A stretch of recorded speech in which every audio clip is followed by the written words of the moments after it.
Hello, lovely people. So, today we're going to do a little bit of a book haul while I also discuss some critical reading things and why they are important, such and such. So, these books are a mix. Basically, I had this Powell's gift card that was gifted me on my birthday, and my birthday was in June. And we haven't used it until now. Yeah! Lovely. So, first things first, it's a little bit of a mix. We got a little witchy, a little lore, a little just spook for the funs of it. So we have, of course, Rebel Witch by the lovely Kellyanne Maddox. This has been on my freaking want to fucking buy list for goddamn forever because Kellyanne is amazing. Finally got my hands on it and I shall read it and see what's up. The next is Circe.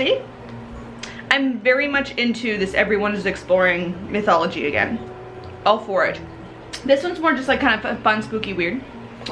Tender is the Flesh. I've heard amazing things, visceral, amazing things about this book, but 'tis here. And then I've also picked up, because I've been wanting to dabble more and more into Italian folk magic.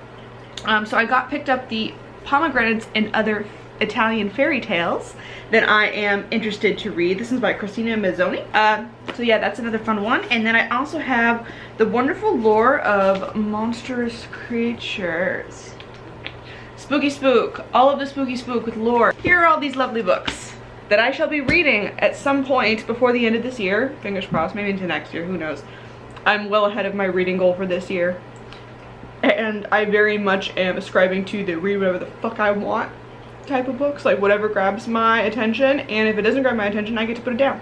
So, but critical reading when it comes to witchy texts, alt texts, and the importance of it. I honestly believe that anyone, given the correct skills, who has been taught how to look into texts and stuff somewhat well, should be able to read any book or even digest any other sorts of media and not become like indoctrinated with it. You're not gonna get brainwashed because you read a book.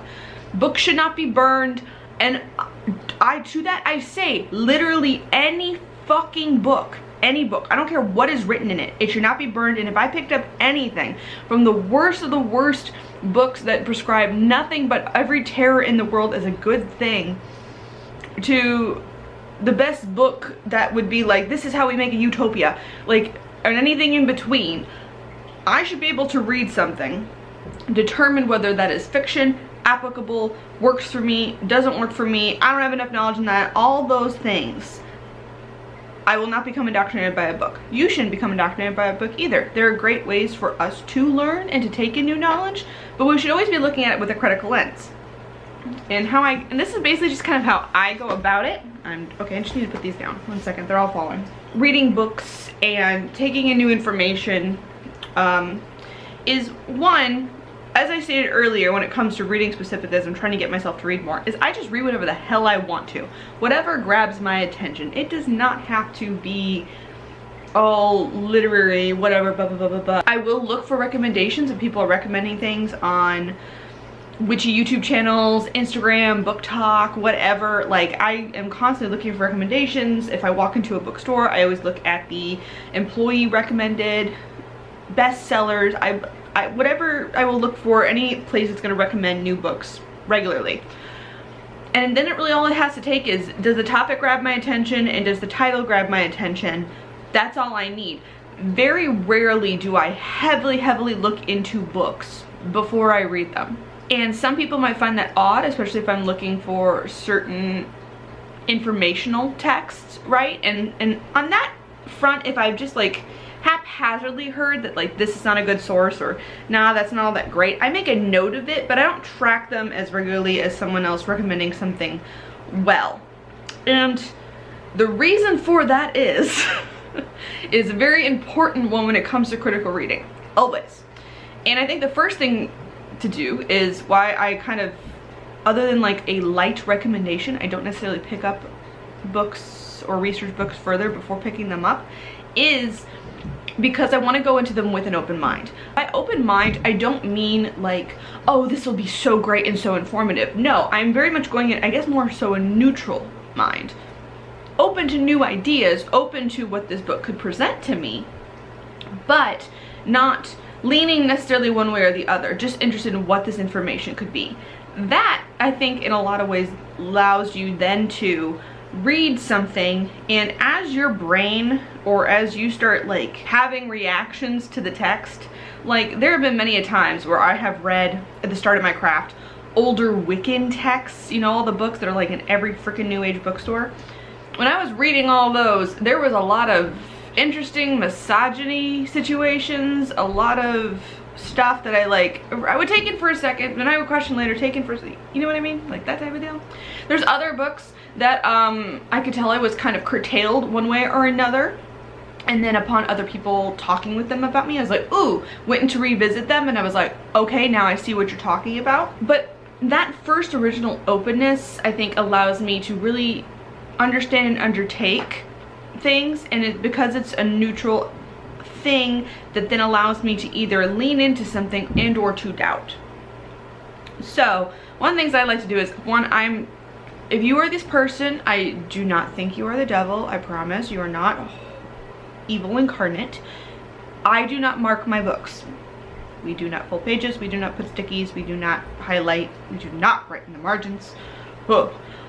But I do have notebooks and notes on my phone and stuff, because most of the time if I have a critique or something else, sometimes they're in line with the book, but a lot of times it's because it's like a critique or a train of thought that leads me then onto another book, onto another level of sources, onto something else.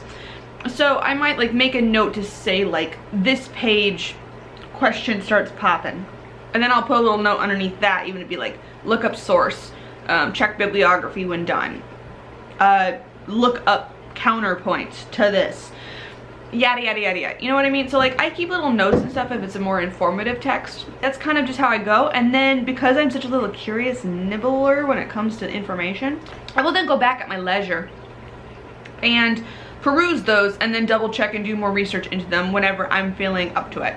And I think that's one of the reasons I kind of stopped doing book reviews on this channel too, is because I realized that my overall critique process or reviews of anything that I read is a lot more drawn out, I think, than other people's, because I like to give myself that room to marinate on ideas, to really, does that work, especially if it's a witchy book or any sort of magical text or historical thing, and they're maybe confronting me with something I didn't think, or it's like a new spell or whatever, then I go and try them out. I want to play with them more. So it kind of takes me literally months and months and months to come around to whether I truly loved a book or hated a book. They kind of most of the time sit at a neutral, maybe leaning a little way or the other. So I think that's kind of that. You go into a book neutral, but with an open mind.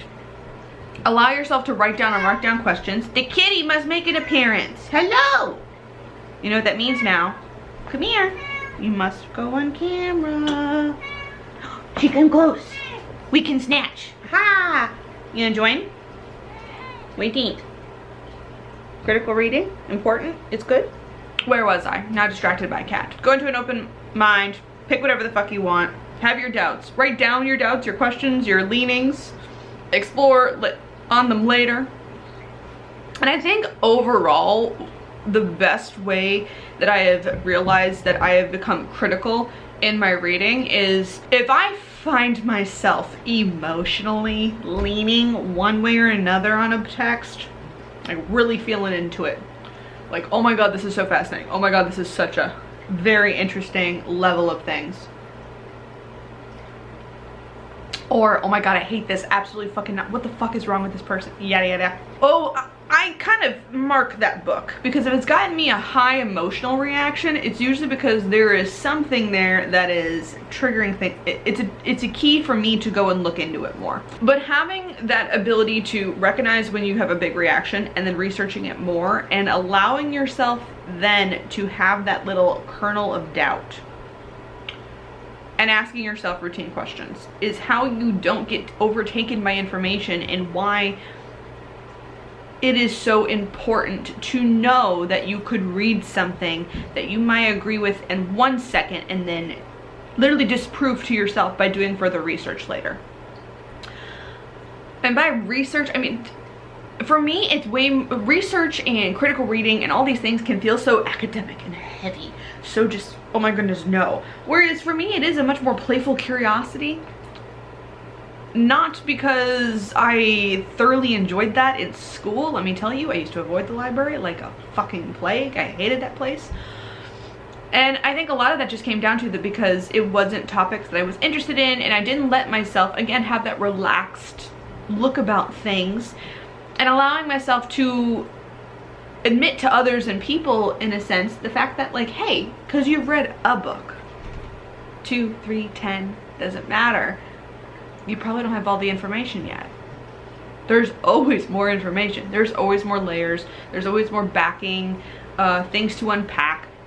And unless I specialize and dive down and commit my entire existence to researching a specific topic, I'm probably not going to know everything there is to know about it. And even then, I'm still probably missing shit because other people are making the other books and biases happen and yada yada yada. Like, just admitting that every piece of text you consume is going to be slightly imperfect. Every piece of text whether you agree with it or disagree with it, there's going to be things that could resonate with you, could not resonate with you. I think, honestly, the heart of thinking critically of things is just holding it in that more neutral space, is letting it be what it is, which is a realm of gray. Overall, please don't be afraid to read books you disagree with. Let me know in the comments down below, how do you guys take on critical reading when it comes to witchy tasks or researching certain topics? Do you kind of like knuckle down and like buy a whole bunch of texts or books and like kind of like hyperfixate on it for a little while, and you're like, I watch all the videos, I read as many books as I can, and then I come out of it maybe stressed but way more knowledgeable? Are you more like me, where you're like, okay, I kind of like dabble and lackadaisical, go around and pick up and let my ideas evolve a little more over time? They're more of age, a little more like fine wine per se, as opposed to a more quickened process, or something else entirely that I'm missing out here. This is totally all, again, just my opinion, so grains of salt and all that. Anyway, this is Youtober, so there will be a new video tomorrow, and I'll see you in that one. Bye bye.